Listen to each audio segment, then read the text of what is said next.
Welcome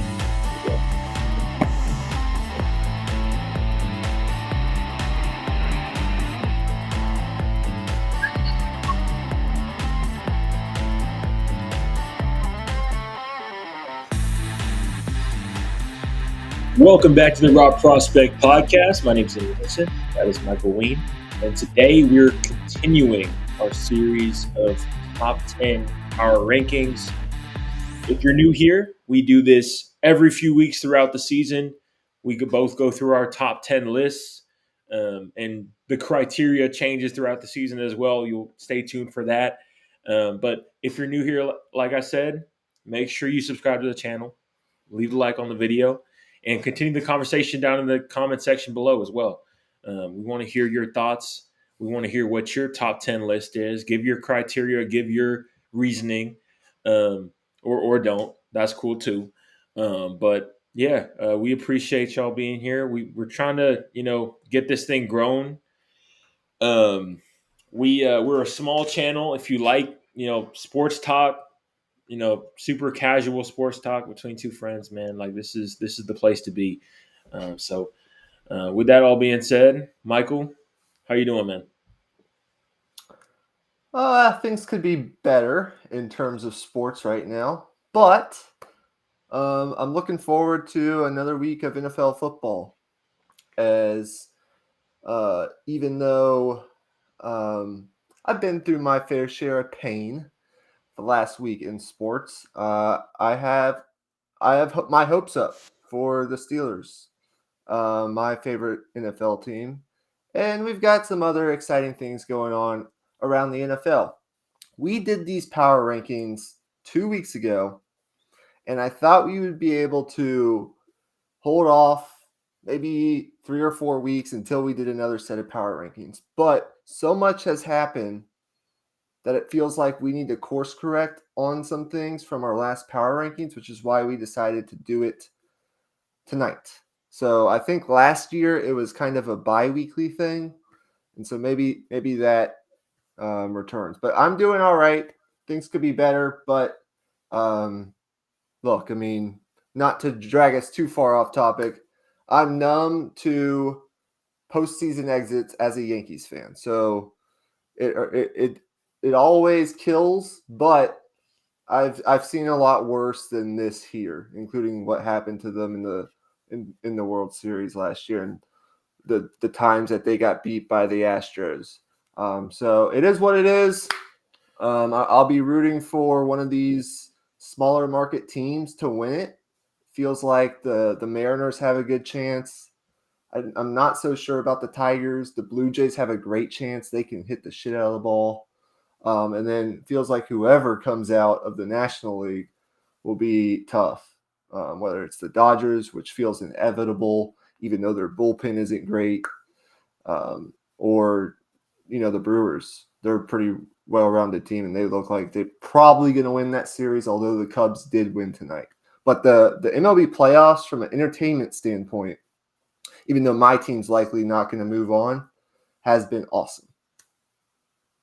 Yeah, it's been really good, man. I haven't watched a whole ton, but I've been listening to like recap stuff, watching highlights. It's been fun to tune in for sure. It's been really good, but we're not here to talk about that. We're here to talk about football, particularly our top 10 teams in the NFL. Me and Michael have both prepared our lists. If you haven't already, go check out what we had last week. But for the sake of this episode, we are going to go ahead and spoil what we did last week. We're going to change our list quite a bit in this episode. I'm assuming there has been a lot that has gone down these last couple weeks. We've had our first few bye weeks of the season as well. So this will be a fun episode. But starting with you, Michael, I started last time with my 10 through 6. This time, you go ahead and give your 10 through 6.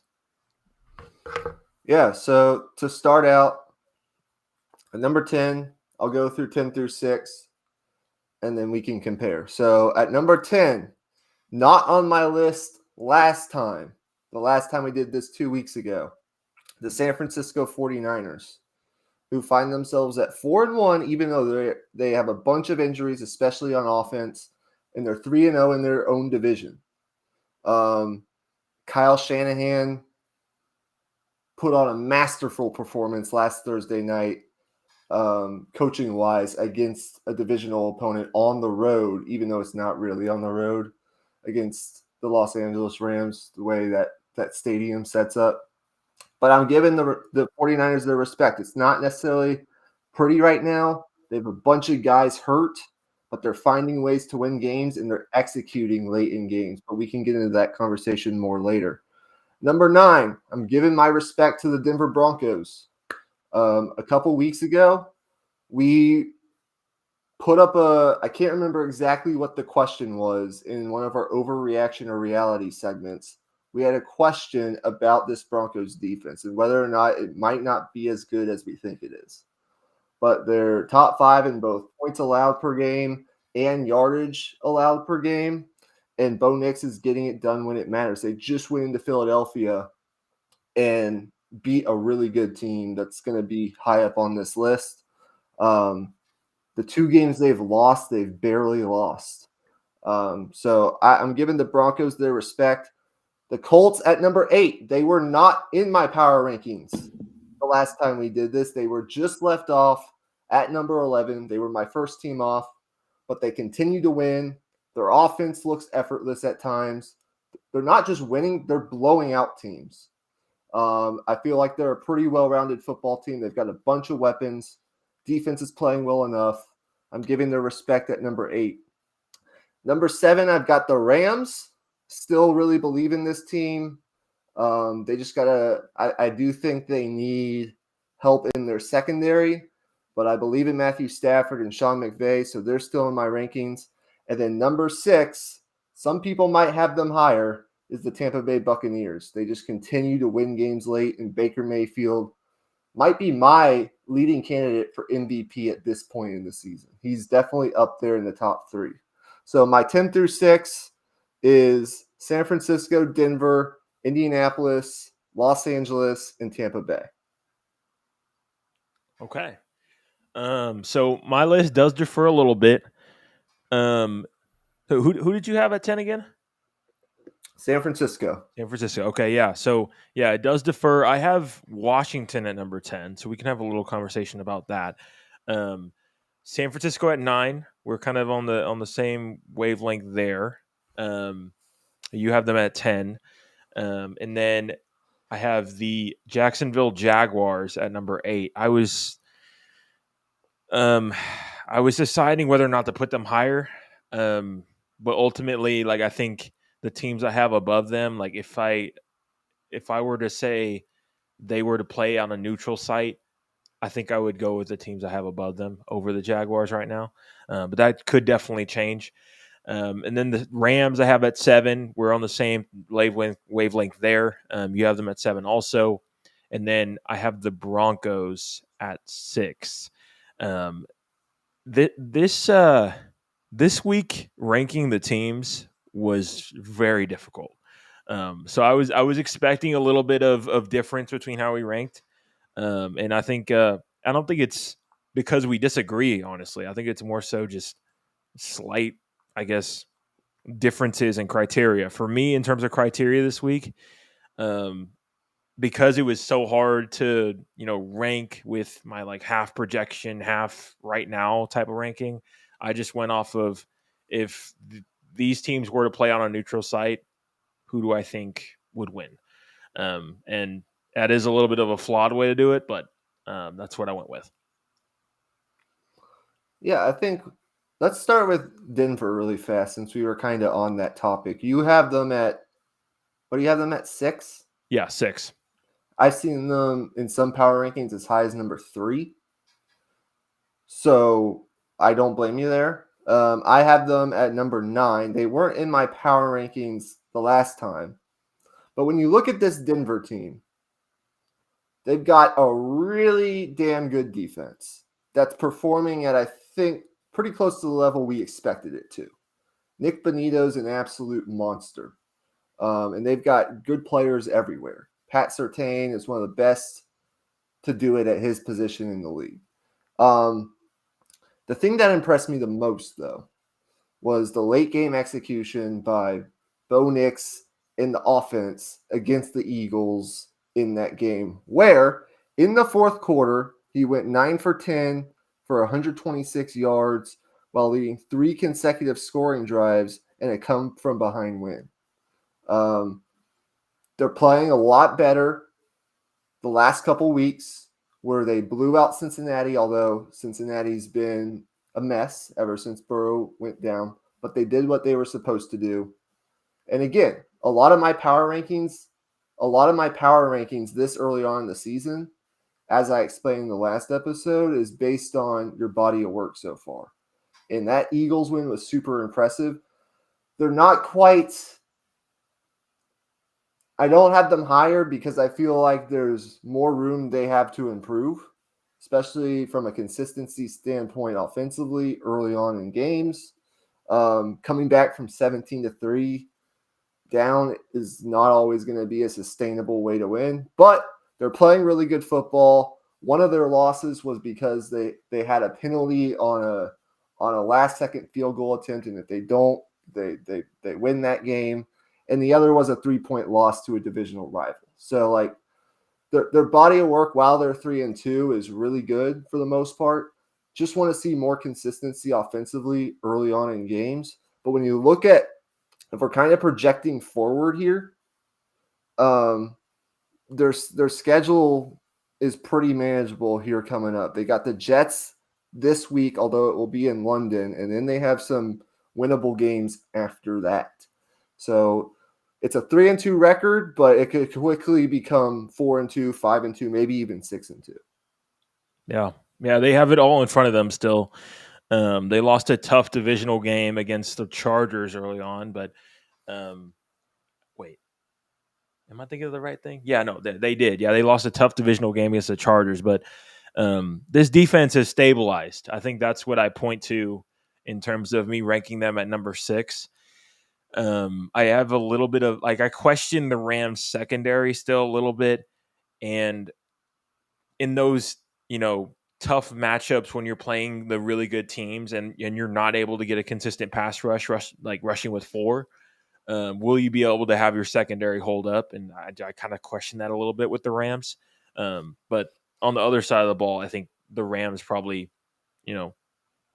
have Denver beat. They have the better offense of the two teams by far, definitely. Yeah. But I do believe in Bo Nix, and I think from an arm talent standpoint, I don't think he gets enough credit. I mean, he had a 3rd and 15 late in the game against the Eagles. They converted where he threw it to Cortland Sutton before he was even out of his break between like 3 different defenders. It was a throw with anticipation, and it was an absolute laser. 15 yards down the field, like right on the money. So when you see stuff like that from Bo Nix, like you start to feel pretty good about where this Broncos team is at, for sure. Nothing is guaranteed, but their next 5 games, they got the Jets, quite possibly the worst team in the league in London. They come home to play the Giants at home. Then they play the Cowboys at home. Cowboys are a very competitive team, but that's a winnable game. Mm-hmm. Then they play the Texans, who are kind of getting their act together, but we'll see where they're at then. That is a road game. And then they have the Raiders at home, a Raiders team which is a complete mess right now offensively. So all of those games are winnable games. It feels like that could be at the very worst 3-2 for Denver. But it probably should be 4-1 if they're really the team that is like a Super Bowl contender, possibly. But that can be it on Denver. If we're kind of projecting outwards, though, they do have the schedule that makes you think by the time we do this at the beginning of November, they could be sitting pretty, maybe even first in their division if they continue to win. Let's talk about Washington. I had them probably 12 or 13. They were in that next grouping just off my list, but talk to me about Washington a little bit. You had them at, what did you have them at? Yeah, I had them at 10. I was struggling a bit with who to put at 10. I'm thinking maybe I forgot about a team, but that's besides the point. I think with this Washington team, they're I think they've taken maybe a slight step back from the team they were last year when they were red hot to close the season. But at the same time, though, I think their defense has more talent. They're able to get after the quarterback a little bit better than they probably were last year. Even though they lost Dante Fowler, I think Dorrance Armstrong has really filled in that role really nicely. Had 2 sacks last week. I think this Washington team is in a comfortable spot at this point in the season. They're at 3-2. They're 1 game back in the division after all the talk of Philly, like whether they were going to get beat anytime soon. Like all of a sudden they lose a game and now you're 1 game back and you still have 2 games to play against them. So they're in a comfortable spot, and I think I expect them to be right there in the mix in terms of the playoff hunt. Come later in the season. I do too. I don't disagree with anything you said there.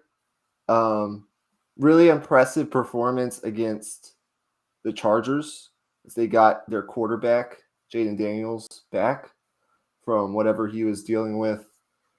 Yeah, it was although the Chargers are a banged up football team, and it's kind of the reason why I probably overrated them a little bit the last time we did this. They do have 3 divisional wins, but they have dropped their last couple of games, and their offensive line is really gonna, if they continue, like the injuries just stink for them.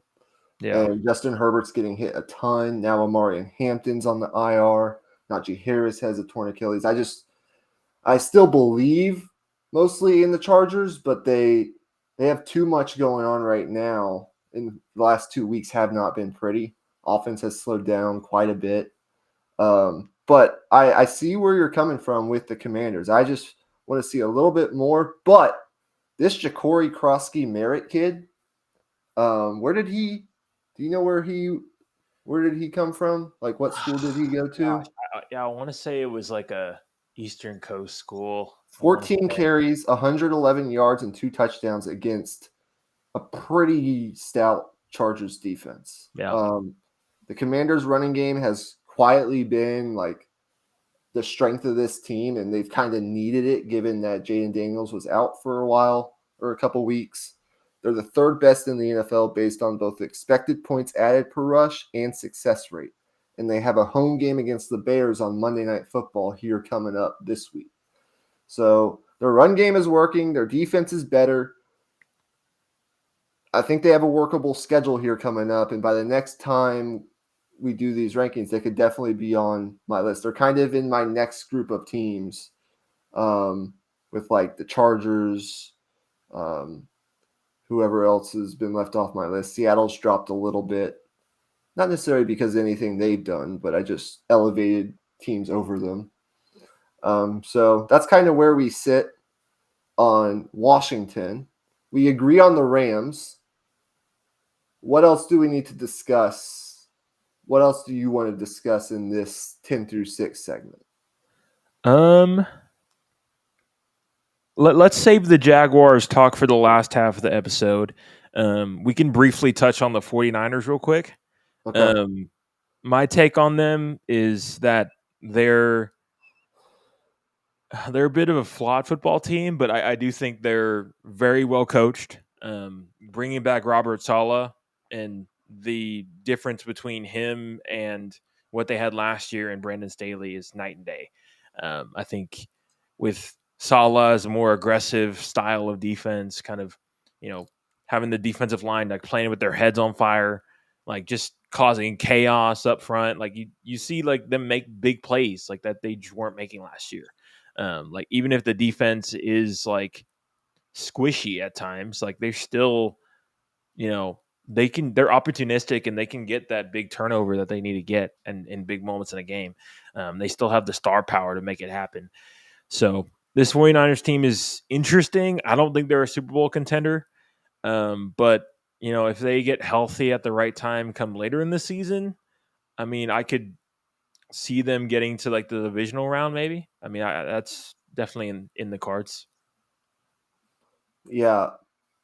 What has them in the rankings for me is the coaching. Yeah. Because they're not winning all these games late with all these injuries. and the lack of personnel that's out without fantastic, brilliant coaching, especially on offense. Now, the Mac Jones performance on Thursday night, how much he was getting hit was pretty damn impressive. Yeah. But watching last Thursday, the masterclass of play calling from Shanahan was like seeing a hero come out of retirement. I mean, it was beautiful. They went back to kind of a dink and dunk game, yards after the catch.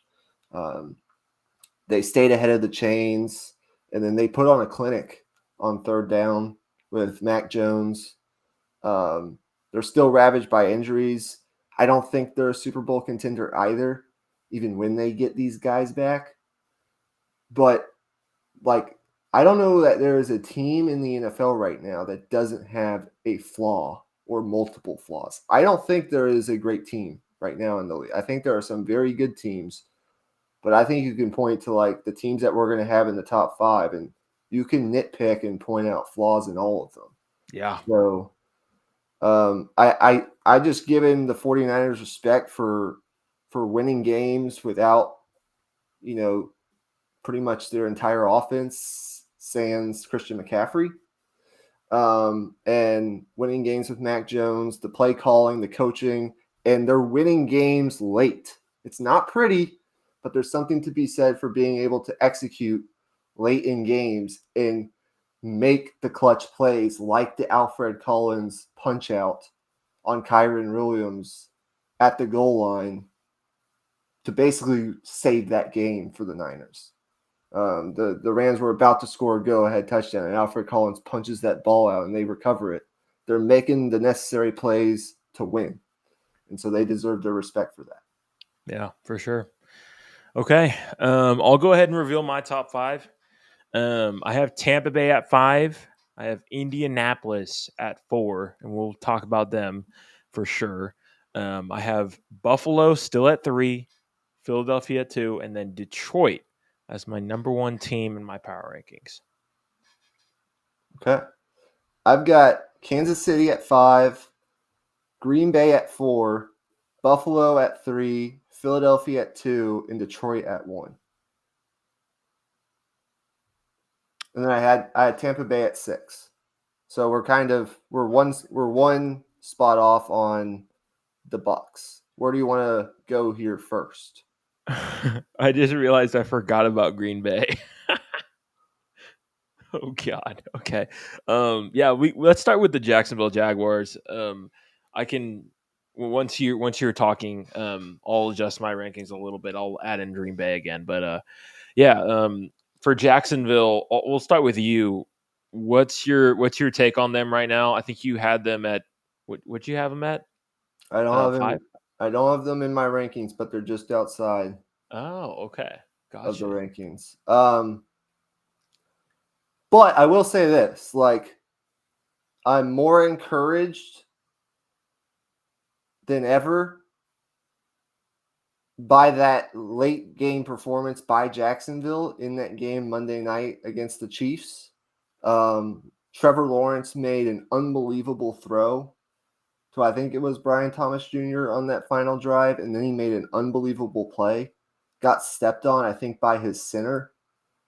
Yeah. Stumbled twice, got up, and scrambled for the end zone. It looked like he was moving in slow motion the entire play, but somehow he scored. That's a big win. They're winning games. I mean, if you want to put them in the top 10, I can't blame you for that. It just feels like they are.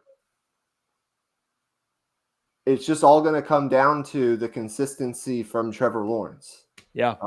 He did throw a pick late in that game.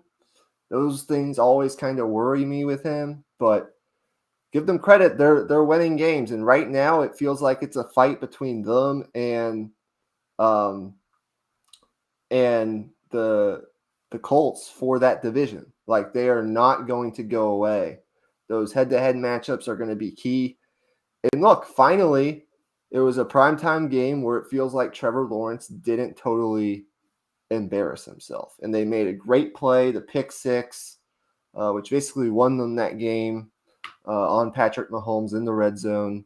So they're playing pretty complimentary football, but it was a super tough decision. Like Washington's good. All these teams are good, but none of them, it's hard to separate and delineate between all of them. So between team 4 and like 14, there's not a big gap. Like you could make an argument for like the Patriots, you could make an argument for the Steelers.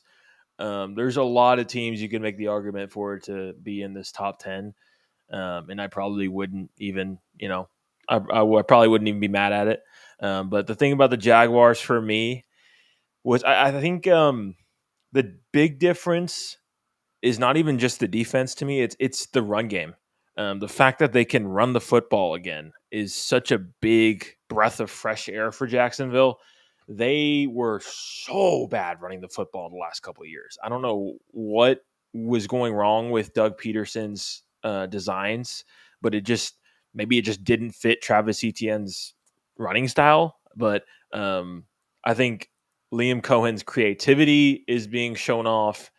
His ability to create free yards in the screen game, and just get Trevor Lawrence into rhythm, because we finally it finally showed itself in a big moment. Like Trevor Lawrence got comfortable in that game, and like it wasn't perfect, but he was able to kind of find his footing and make the plays at the end, like you said, to get the win. So as long as they can keep doing that, their defense is going to, keep playing good football. I think they're well coached on that side of the ball, and they have a lot of talent. They probably getting some of the best linebacker play out of any team in the league with Aluakun and Devin Lloyd, a very underrated part of their team. So I like that. I like that Jaguars team a lot. I think they'll, with Baltimore being down and the AFC being so seemingly wide open right now, they could be somewhere in the mix. I could see it.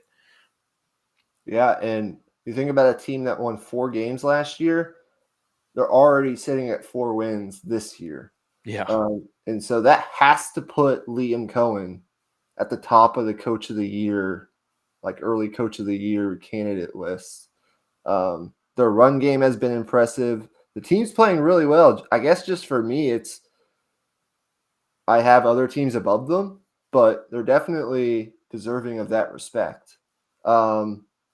Just want to see more consistency from Trevor Lawrence here these next couple of weeks. They've got a game against the Seahawks and then a game against the Rams after that. So the last 2 weeks they've been able to execute, especially late, which you love to see.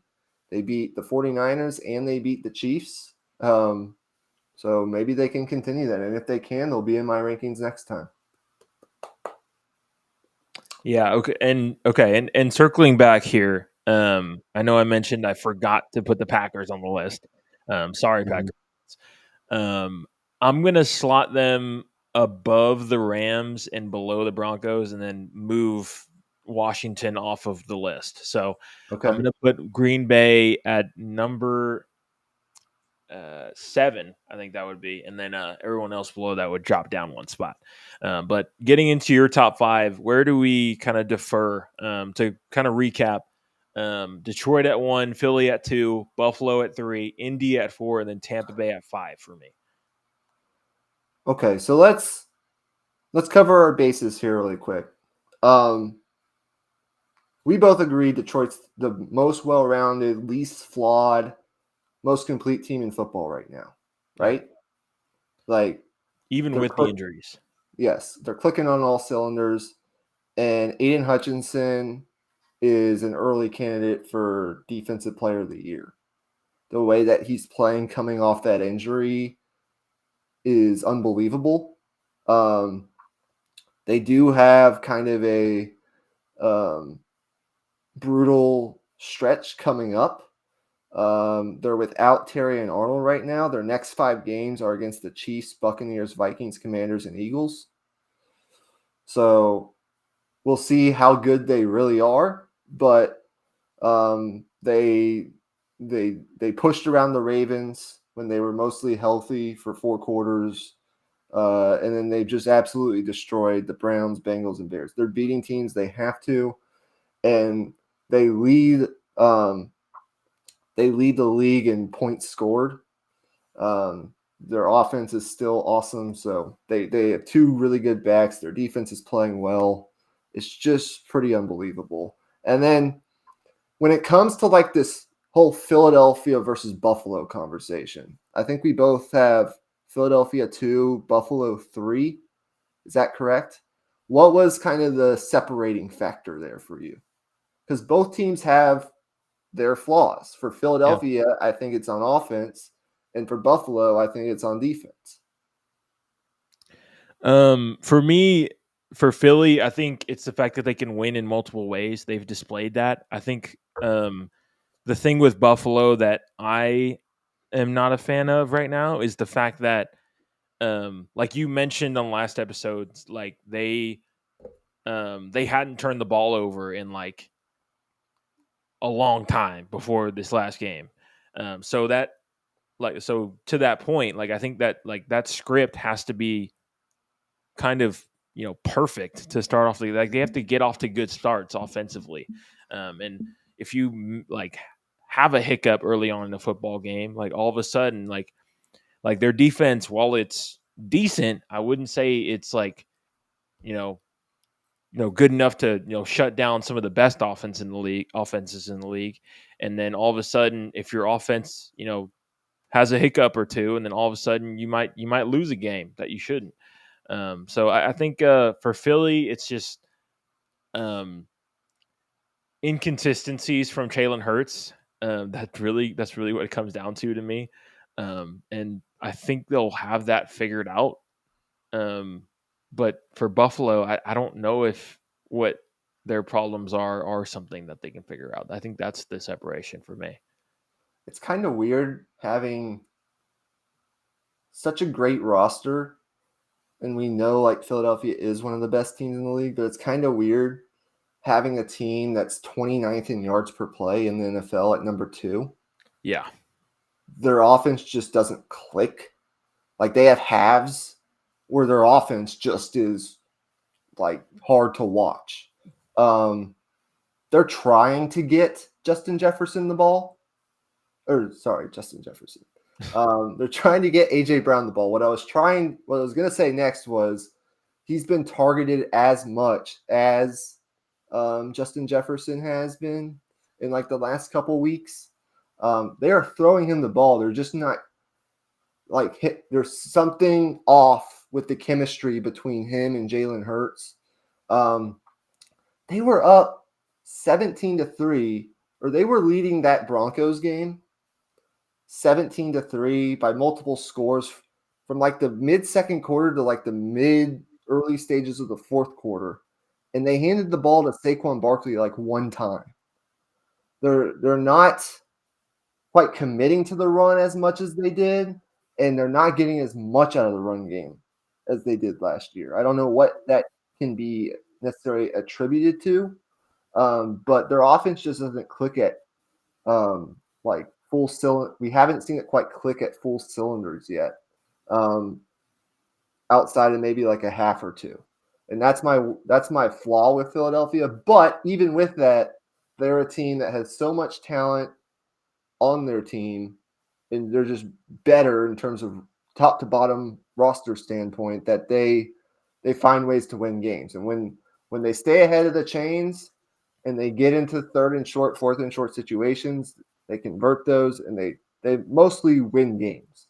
And I do think they have more ways to win in the playoffs than Buffalo does. For Buffalo, what it's going to have to be, and I don't worry all that much about the turnovers that Buffalo had on Sunday night. Like at the end of the day, even with those turnovers, I thought New England kind of deserved to win that game anyway. Yeah. And every team's had kind of a stinker so far this year. So I don't worry so much about that one game for Buffalo as I do like the bigger picture here, which is they're not good against the run. And the way to beat a star quarterback like Josh Allen in the playoffs is to have him watch the game from the bench. And how do you have him watch the game from the bench? You run the ball and you run the clock. and Buffalo's defense can't stop it. They haven't proven it yet. So that's kind of my thing with them, is they're on the field so much because they can't get off the field, and their defense tires. I don't know that they necessarily have like the horses on the back end if teams want to throw on them. If they are running the ball successfully, the play action can work. So I don't fully trust their defense, and when it comes down to it situationally, I trust Philadelphia more than I do Buffalo in a playoff situation. But I do think Buffalo will be fine. They're going to win a lot of games in the regular season. They'll probably host a playoff game. It's just going to come down to like, can you execute situationally, and can you stop the run? Can you, especially without, didn't they lose Bosa? They lost somebody. Yeah, I want to say it was Oliver for a Oliver. little while. They lost a horse up front. It's I think last week I had them at 2. I moved them down a spot, so we're kind of on the same page there. But I just wanted to get out my thoughts on like the flaws for each team, because I do think both teams are slightly flawed in a couple ways, and that's not nitpicking. It's just the facts. Yeah. Who'd you have at number 4? Yeah, I had Indy at number 4, and to be honest, I don't feel great about it. And to be honest, like if we do this power rankings again in 2 weeks, and Indy is still at number 4, I'd probably be pretty shocked by that, to be honest. Just because I don't think they're on the same team, like on the same tier as some of the teams like around them in this ranking, but it's kind of just the respect factor and just they're playing some of the best football out of any team in the league right now, and I think they continue to prove that. They went toe to toe with the Rams. If it wasn't for a couple of bad mistakes from a young player in Adai Mitchell, they might have won that game against the Rams. And really, like I think this defense is probably not getting enough credit either. I think the offense is what's in the spotlight and what's being looked at, but they gave up 3 points to a Raiders team that as bad as Geno has been, that team has weapons. Like Ashton Genty, like they pretty much held him down. Brock Bowers, Jacoby Myers, like that offense isn't talentless, and they held them to 3 points. Like that's pretty damn impressive. Yeah, they're the best team in the entire league when it comes to point differential, plus 74. Best in the league. And Daniel Jones in the offensive numbers are just incredible. They're making most of everything in the passing game look really easy. A lot of it's schematics from Shane Steichen. It's brilliance. It's being able to run the football consistently. Jonathan Taylor's having one of his best years so far.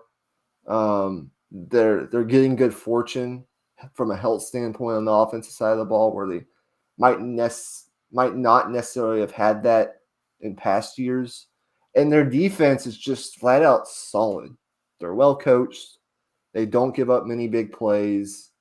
They're not like the most flashy defense in the league, but they get off the field when they need to. They execute. I didn't have them in my rankings. Again, part of my rankings is body of work. And look, the teams they've beaten, they're kicking their teeth in. Outside of that Denver game, which you can make an argument they lost, or they should have lost, but they won because of a bad undisciplined penalty by Denver. They beat the shit out of the Dolphins week 1. They beat the shit out of the Titans, and they beat the shit out of the Raiders. I just want to see them. When's their first divisional game? Have they played a divisional game yet? I'm not sure. I want to see them against their division and a couple tough AFC teams before I fully move them into that top 4, top 5. Because for me, I don't know how far my Super Bowl bubble extends out right now. Like, look at your list And like, where on your list do you draw the line? Like, here are the Super Bowl contenders, and then I'm drawing the line right here. Where does that stop for you? My list is so funky that I don't even have a line. Like you could argue that some teams that are off this list have a better chance at making the Super Bowl than some of the teams on the list.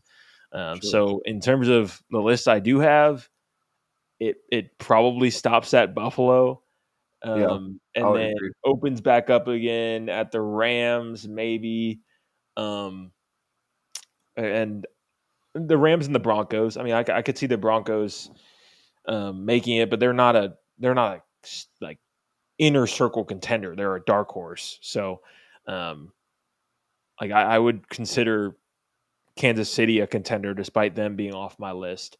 But I mean, I think they're at a low point in their season, and they'll be back on the list soon enough.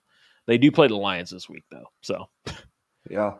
I wanted to talk about Kansas City a little bit. You have them off your list, and if I remember correctly, you had them on your list last time, and you had them ranked higher than I did. yeah, So just talk to me a little bit about that, because I don't necessarily disagree with you. They're 2-3, and they've got a pretty tough schedule coming up.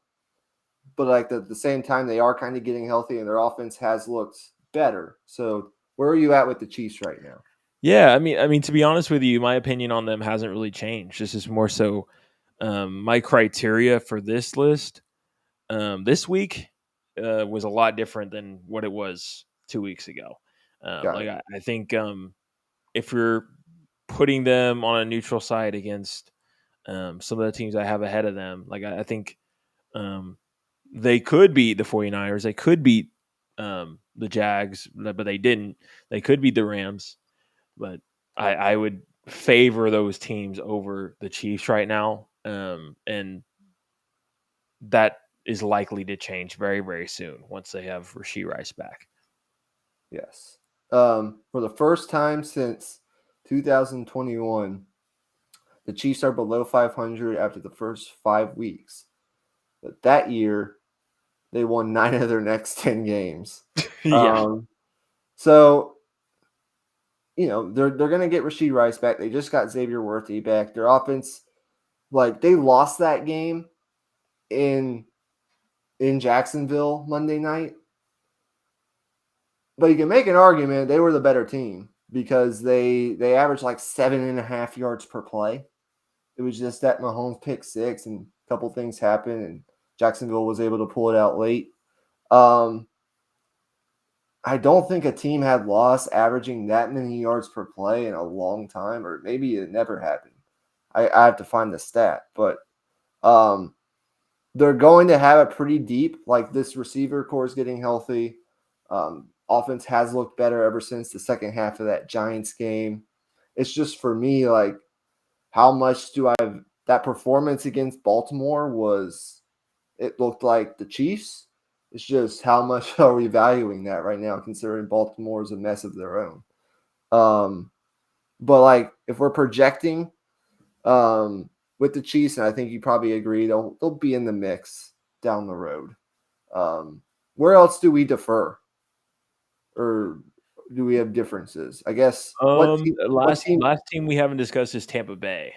Okay, you have them at 5. I have them at 6. Yeah, What? it's not really much of a difference there. I think they are worth talking about though, in terms of like what is this team's ceiling? Like I don't know. Like they kind of just feel like they're they're playing like the little engine that could right now. Like they're absolutely battered at every single position group.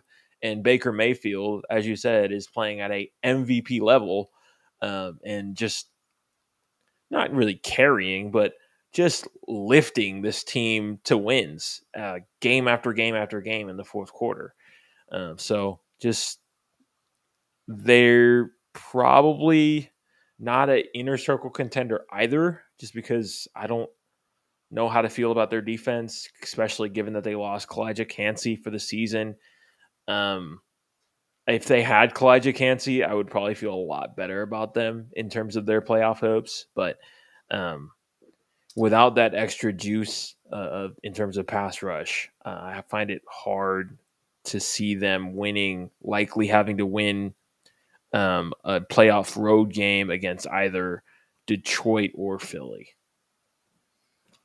Yeah, it's not likely, but what I will say, if Baker Mayfield continues playing like this, you never freaking know. Yeah.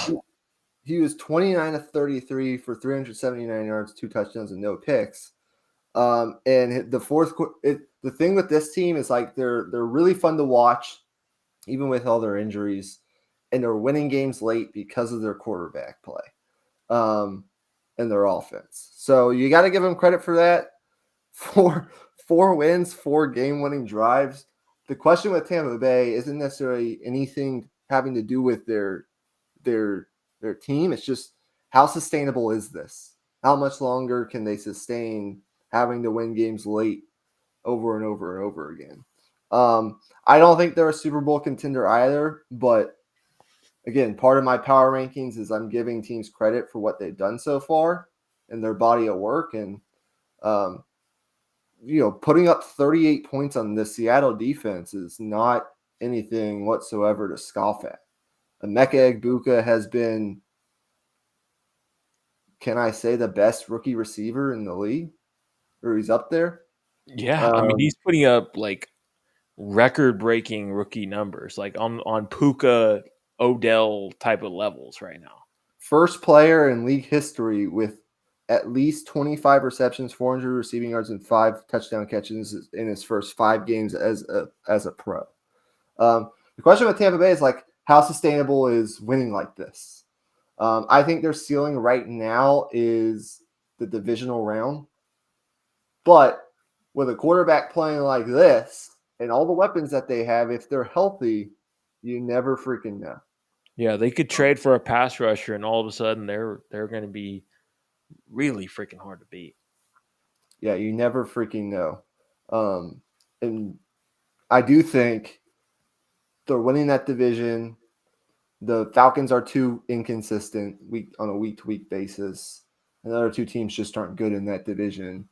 I don't even know, like, have they played? Okay, so they already beat the Falcons once. They're going to beat up on the Panthers. Who was their one loss? I don't remember. Who was Tampa Bay's one loss? Philly. Philly. Okay, so your one loss is to the Eagles. Like, okay. So we'll see with them. We'll see how sustainable that is. But as long as Baker Mayfield's playing like he is, taking care of the football, playing at an MVP level, they're going to be hard to stop offensively. I can tell you that much. Because Seattle is stacked on defense, and they couldn't figure them out. So I really like Tampa Bay. I think they're one of the they're the most, I'd argue they're the most fun team in the league to watch right now, or they're up there.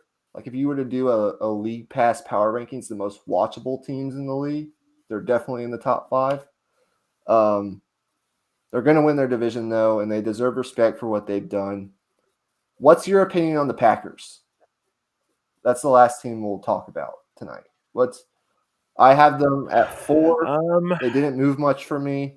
What's your verdict on the Packers right now?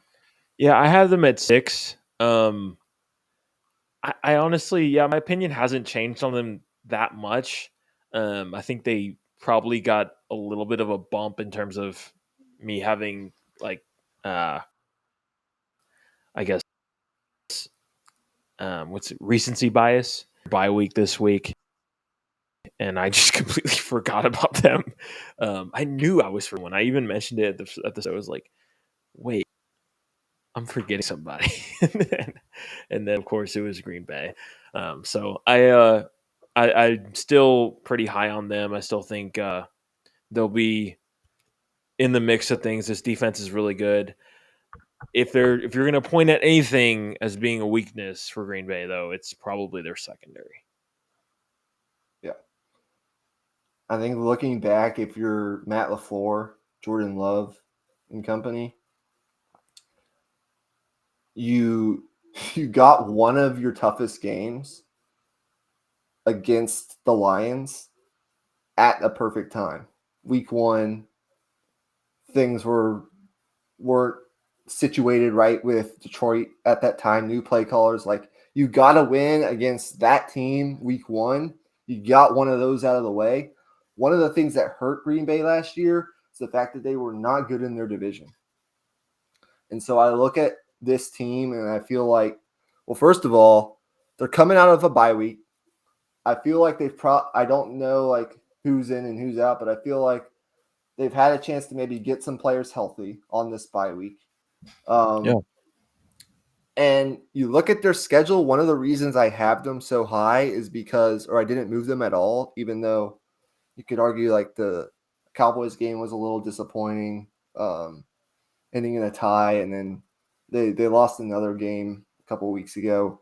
But their lone opponent in the next month with a record above 500 is the Steelers, and that's a road game. So I feel like they have an opportunity to go on a little bit of a run here if they just take care of business. And in a month, we could be looking up at like a 6-2-1 Packers team based on their schedule. But they just have to take care of business. Their secondary isn't great. We saw Dak throw it all over them without his top weapon. They've been thrown on some already this year, but the offense has been pretty good. Matt LaFleur is a really smart coach. I feel like their defense is solid. So, like, don't feel like they're Super Bowl contenders right now. I feel like the 2 Super Bowl contenders in the NFC are the Lions and the Eagles. But you could be looking up in a month, and Green Bay could be one of the hottest teams in football. And they could be getting some important pieces back. Exactly. Yeah, Christian Watson just got activated off the PUP list, so he has a 3-week window before he suits up. So within the next 3 weeks, Christian Watson will be on the field, which will be a big boost for them, I think, in terms of their deep passing game, kind of stretching the field with him going to go along with Matthew Golden. That's a very fast wide receiver room. Yes. All right, so let's recap our rankings and then we'll get to our picks. My rankings: number 10, San Francisco; number 9, Denver; number 8, Indianapolis; number 7, Los Angeles; number 6, Tampa Bay. That's my 10 through 6. And then my 5 through 1, Kansas City, Green Bay, Buffalo, Philly, and Detroit. Go ahead and recap your rankings, and then we'll move on to picks. Yeah. At number 10, I had San Francisco. Originally, it was Washington, but moved down a spot because I added in Green Bay. So San Francisco 10, Jacksonville at 9, LA Rams at 8, Green Bay at 6, Green Bay at 7. And then Denver at 6, Tampa Bay at 5, Indianapolis at 4, Buffalo at 3, Philly at 2, and then Detroit at number 1. Okay. All right. People are gonna have to forgive me. I don't have the picks from the last couple of weeks in order. I don't know what our records are. I know after last week I think I was 2-4. Yeah, I think we were both 2-4 heading into both last 2 and week. 4. I don't remember. I can't remember our picks from last week, so I don't have our records. But I'm just now looking at the board. I'm gonna have to wing this again. Emmy, Yeah. do you have any picks up your sleeve for this week? Honestly, no. If you want, we can just I'm gonna skip wing this it week. also.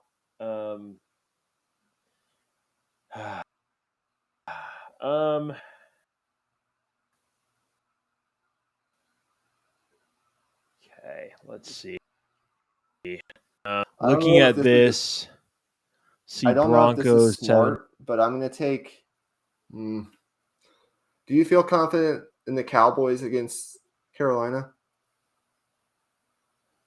I'm thinking about that that hook is what's getting me. 3.5 on the road. feels like they should be able to cover that, but I don't know. Do I fully trust them to do that? Yeah, no, that definitely feels like a game. That feels a little. It is risky. Maybe like does this Cardinals team have any fight left in them? Like, because they're not a bad enough football team to where they should be a 6.5 point underdog to Indianapolis. But with how they finished the game last week, um, like they should put up some type of risk. Is their answer as a coach long term? Then this is a game where they got to respond and really put up a fight. This could be Kyler's big moment to kind of like solidify himself as the starter for the next few years. Like they got to find a way to get this thing turned back around. So I'm gonna take the Cardinals to cover that 6.5 as my first pick. Okay. Give me Cardinals plus 6.5. Yep. Is that the spread? Okay. Mm-hmm. Let me see here. I have not been good against the spread. I know that. So I'm looking at over-unders as well. My first pick, I'm going to go with my gut. I'm going to say Chargers are really banged up right now, but the Dolphins stink. And the Saints are kind of frisky. I'm looking at that Patriots minus 3.5, but it's on the road.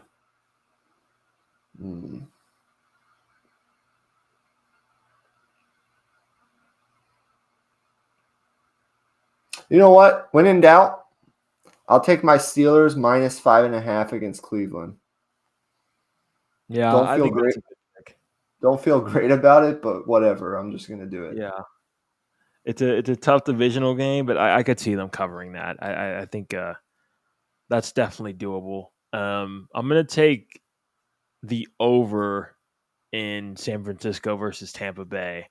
The line is at 47.5, so it's a pretty big line. It's kind of risky, but I think those are two offenses that are kind of humming right now, and Brock Purdy's going to be back this week, so Okay, hoping so for some fireworks. San Francisco, Tampa Bay over 47.5. Yep, and I think one of my picks, like the Cowboys Jets over, and I think that hit. I don't remember what my other pick was. Okay. I'll go back and listen to that episode, and then I'll put our picks and our records for our picks currently in the description of this episode. For my final pick, I'm gonna take. Wow. The Packers are favored by 14.5 over the Bengals. The Bengals are really that bad in Vegas's eyes, aren't they? Yeah. That feels like a huge line, though. Are they playing in Green Bay? Yeah, they're playing in Green Bay, but Joe Flacco's probably going to play that game, and he's already beaten Green Bay once this year. It feels like a pretty big line, though. I don't know. All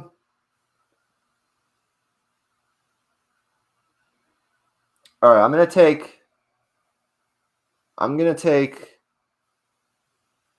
the Lions to win outright over the Chiefs. It's Kansas City minus 2.5. I'll take the Lions plus 2.5, but I think they'll beat Kansas City. Okay, so you're taking the Lions spread, but also taking them to win. That's bold, but I like it. I think that's the Sunday night game this week, isn't it? It is. Okay, yeah, that should be a good one. Okay, well, that's gonna do it, y'all. Good episode. Finished right in an hour. I like doing this format because we can hit on the teams that we defer on, and then kind of we still touch on every team, but really just kind of have that back and forth conversation. So hope you all enjoyed. We'll be back on Sunday, probably with Deep in the Heart of Longhorn Sports. We're going to continue to our college basketball preview. If you haven't taken a look at our last episode, we started our college basketball coverage for the season. We're going to continue to cover college football. That's going to be the focus throughout the fall, but college basketball is coming. So it's only right that we preview that sport as well from the Longhorns' perspective. So, with and that then being said, any parting shots? 2 of them. Number 1, shout out to the Texas volleyball team. We'll maybe hit on this at the end of Deep in the Heart of Longhorn Sports, but they look like they're on a collision course with Nebraska to face off in the national championship. And if they win the national championship, it'd be their 3rd title in 4 years. And then my other shout out is to our guy, Josh Pate, who's been on fire lately with his predictions. And I got to give it to him, man. I wasn't one of the ones who was on Twitter like banging on him for picking Florida last week because I knew there was a good chance that could happen.